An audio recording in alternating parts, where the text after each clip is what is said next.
In terms of President-elect Trump, he has said, to Blake's point, saying it's time to move on, right?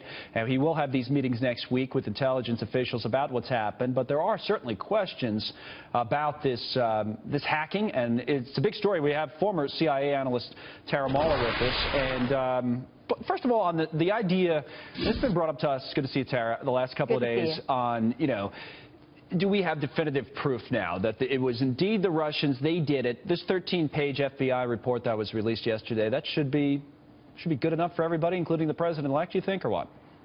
I think we do have definitive proof in terms of how definitive we're going to get without releasing classified information. We've had bipartisan support on both sides of the aisle agree with the intelligence community. We've had all of our intelligence agencies agree that the Russians were behind this. We've had the intelligence community release a report which outlines some of the unclassified parts of the evidence, and they're going to have a fuller investigation where members of Congress who are cleared to see classified information will be able to see the evidence itself. This is both forensic evidence in terms of the computers where the attack originated from, and also evidence that shows the implication of Russian officials in the attack itself, meaning they had knowledge of it, they were behind it, and that they had, knowledge to direct it. So I think we've seen as much evidence as is needed to make a conclusive, definitive conclusion on this, and I think you'll see perhaps a little bit more in the final report, but again, much of that will be classified. To that point about further investigations, we've just heard from Senator John McCain, and he says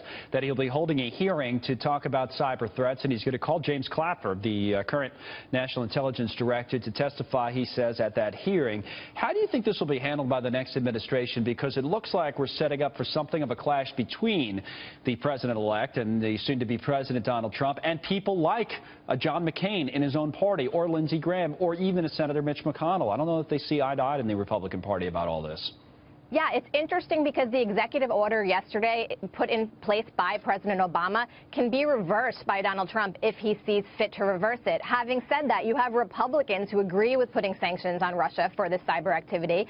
You have a revision to a previous executive order which now puts sort of election interference into the bundle of behaviors that is unacceptable to the United States, as it should be, and means that sanctions going forward go into place if other actors carry out these types of attacks. Right. Trump really has his hands tied here. It will be interesting to see. He's meeting with officials from the intelligence community this week. He's receiving some more briefings he should be getting every day as far as I'm concerned, but let's see if his assessment changes when he gets some more classified information perhaps behind the scenes in the upcoming week. And I know to your point it would be tough for him to go back on that, but I said it earlier, I think that does give him a negotiating tactic that he can use. He could say, hey, we'll take these sanctions away. He didn't put them in place, but he can use that as kind of the carrot, I think, to negotiate a little bit. I'm not sure if he'll be able to effectively do that, but real quick, then we have to move on.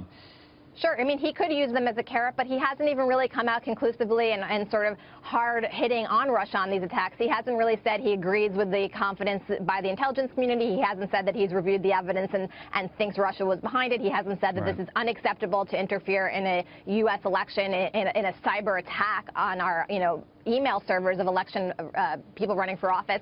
So, to be honest, it's in the Trump administration's best interest to take a firm stand on these types of cyber activities because they're the next administration. They're going to be the targets for the next 4 years. So if they don't take a hard stand now, they better get ready for attacks on them as well. That's a fair point, too. Tara, good to see you. Thank you very much.